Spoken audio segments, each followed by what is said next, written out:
What to do when your customer says that I don't have money to buy this product or services?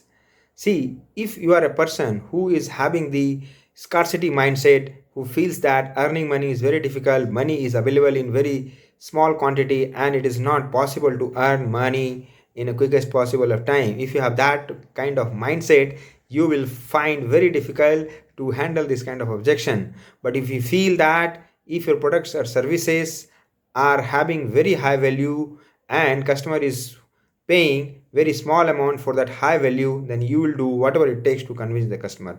Now take the example that you got an opportunity to buy a real estate which is having the market price of 1 crore, and you are getting a chance to buy that property at 2 lakhs of rupees, and right now you have only 50,000 in your account.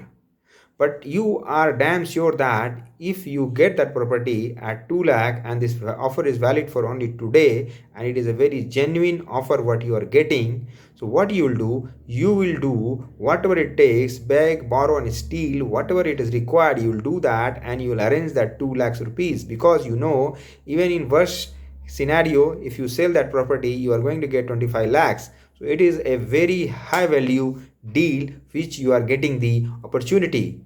So you will do whatever it takes and you will go and buy that property. So same thing is true when your customer says or prospect says I don't have money. So what actually he's trying to say is that whatever you are asking him to pay, he is not finding the value in the product and services, no, for which you are asking him to make payment for it.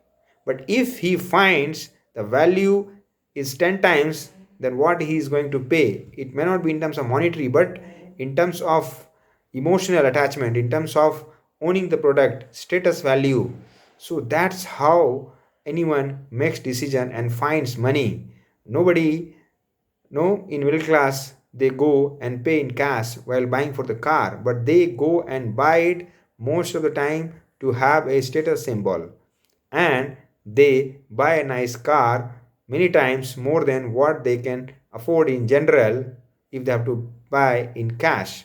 But they go take loan, they go under debt, and they own the product to show off as a social status. So that's how people make the buying decision based on the kind of value they see in the product and services and the amount what they are paying for it. So they will do anything to own your product and services if they find very high value in it, and that value can be in terms of anything, in terms of social status, in terms of ease of doing business, in terms of ease of doing certain tasks. So next time when your prospect says I don't have money, you just think that whether you are projecting a huge value from your product and services which they are going to get by paying the amount which you are asking them to pay.